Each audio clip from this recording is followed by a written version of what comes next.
Hello friends, welcome to ED action. இன்றைக்கி வந்து ரொம்ப சிம்பிளான ரெசிபி தாங்க. வெண்டைக்காய் வறுவல் தான் செய்ய போகிறோம். எப்பயும் ஒரே மாதிரி வெண்டைக்காய் செஞ்சுக்கிட்டு இருப்பீங்க. இது கொஞ்சம் வித்தியாசமாக இருக்கும். இது ரொம்பவே நல்ல டேஸ்ட்டாகவும் இருக்குங்க. இந்த வீடியோ பார்க்குறவங்க லைக் பண்ணுங்கள், ஷேர் பண்ணுங்கள், சப்ஸ்கிரைப் பண்ணுங்கள். இப்போ வாங்க நம்ம வீடியோக்குள்ளே போகலாம்.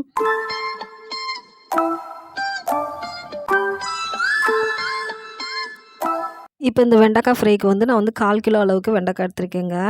இங்கே பாருங்கள், சுத்தமாக கழுவிட்டேன். கழுவிட்டு துணி போட்டு தொடச்சி எடுத்தாச்சு. இது வந்து இப்போ வந்து நம்ம வந்து முன்னும் பின்னும் காம்பை மட்டும் எடுத்துக்கிறலாம் ஃபஸ்ட்டு. இங்கே பாருங்கள், இந்த மாதிரி எடுத்துடலாம். இப்போ இதே போல் எல்லாமே எடுத்து வச்சிடலாம். இங்கே பாருங்கள், எல்லாம் எடுத்தாச்சு. இப்போ வந்து நான் இந்த வெண்டைக்காய் வந்து முழுசாகவே தாங்க கீறி எடுத்துக்க போகிறேன். இங்கே பாருங்கள், இந்த மாதிரி நம்மளுக்கு 4ஆக கட் பண்ணுறனால கட் பண்ணலாம். இல்லாட்டி வந்து லைட்டாக ஒரு பக்கம் லைட்டாக கட் பண்ணிவிட்டு 3ஆக கூட கட் பண்ணிக்கலாம். இந்த மாதிரி இங்கே பாருங்கள், நான் 3ஆக தான் கட் பண்ணுறேன் பாருங்கள். இங்கே பாருங்கள், இந்த மாதிரி நம்மளுக்கு 4ஆக வேணாலும் கட் பண்ணிக்கலாம். இந்த மாதிரியும் கட் பண்ணிக்கலாம்.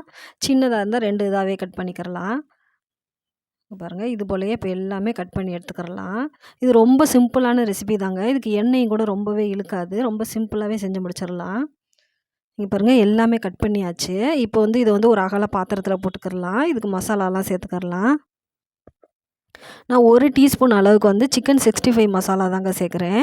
இது நல்லாயிருக்கும். அந்த டேஸ்ட்லேயே நல்லாயிருக்கும் சாப்பிட்றதுக்கு.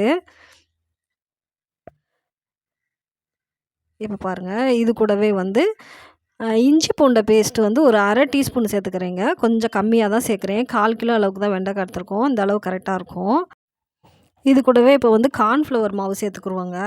இப்போ நம்ம வெண்டைக்காய்க்கு ஏற்ற மாதிரி சேர்த்துக்கலாம். நான் 1 டேபிள் ஸ்பூன் சேர்க்குறேங்க. இப்போ வந்து பச்சரிசி மாவு வந்து ஒரு 1/2 டேபிள் ஸ்பூன் அளவுக்கு சேர்த்துக்கிறலாம். இப்போ பச்சரிசி மாவு இல்லை உங்ககிட்ட அப்படின்னா வந்து கார்ன்ஃப்ளவர் மாவே இன்னும் கொஞ்சம் கூட 1/2 ஸ்பூன் சேர்த்துக்கிறலாம். அப்படி இல்லாட்டி கடலை மாவு கூட கொஞ்சம் சேர்த்துக்கிறலாங்க, நல்லா தான் இருக்கும். இப்போ இது கூடவே கொஞ்சமாக வந்து கரம் மசாலா தூள் சேர்க்குறேன். கொஞ்சம் பெப்பர் சேர்த்துக்கிறலாம். அவ்வளோதாங்க, இதுக்கு சேர்மானமெல்லாம் அவ்வளோதான். இப்போ வந்து லைட்டாக தண்ணி தெளித்து பிசைஞ்சுக்கிறலாம். இது கொஞ்சம் விழுவிழுப்பாக இருக்கும். அதனால் லைட்டாக தண்ணி தெளித்து நம்ம பிசையில வந்து நல்லா பிடிச்சிக்கிறோம் மசாலா வந்து. பாருங்கள், இந்த மாதிரி நல்லா மிக்ஸ் பண்ணிடலாம். இது ஊறணும்லாம் இல்லைங்க. நம்ம இப்போ செஞ்ச உடனேயே போட்டுடலாம். இப்போ மசாலா பரட்டின உடனேயே நம்ம வறுத்து எடுத்துடலாம் இதை.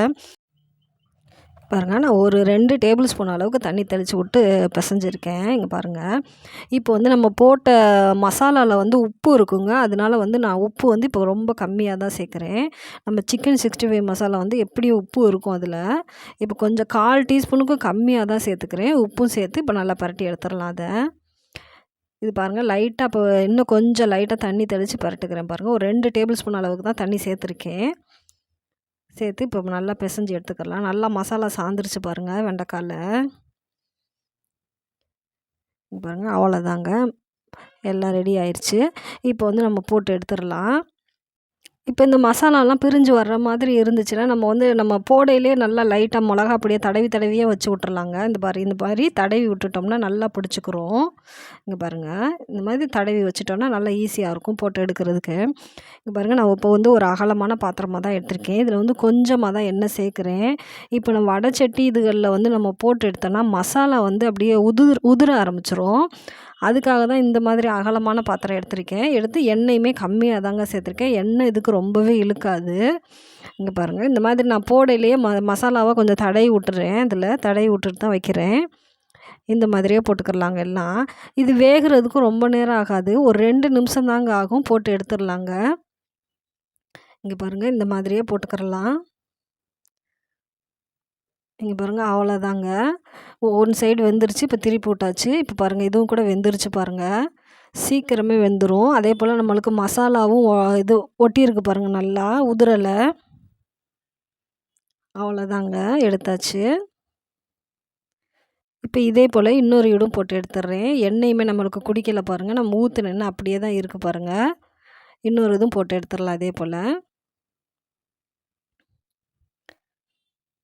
இது ரொம்பவே நல்லா டேஸ்ட்டா இருக்குங்க. பிள்ளைகளுக்கு ஈவினிங் ஸ்நாக்ஸா கூட செஞ்சு குடுக்கலாம். இங்க பாருங்க எண்ணெய் நல்லா குடிக்கவே இல்ல. ஊத்துன எண்ணெய் அப்படியே தான் இருக்கு பாருங்க. இந்த மாதிரி பாத்திரத்தில போடையில வந்து நம்மளுக்கு எண்ணெயும் குடிக்காது. இங்க பாருங்க ரொம்பவே மொறுமொறுப்பா வேற இருந்துச்சுங்க. ரொம்ப டேஸ்ட்டா இருந்துச்சு இது. எல்லா சாதத்தோடயும் வச்சு சாப்பிடுறதுக்கு ரொம்பவே நல்லா சூப்பரா இருக்கும். இது ஈவினிங் ஸ்நாக்ஸா கூட செஞ்சு குடுக்கலாங்க. நல்லா மொறுமொறுப்பா தான் இருந்துச்சு. வேகுறதுக்கும் அதிக டைம் எடுத்துக்கிறல. ஒரே மாரி வெண்டைக்காய் செய்றதுக்கு இந்த மாதிரி ஒரு தடவ செஞ்சு பாருங்க. ரொம்பவே சூப்பரா இருக்கும். தேங்க் யூ ஃபார் வாட்சிங்.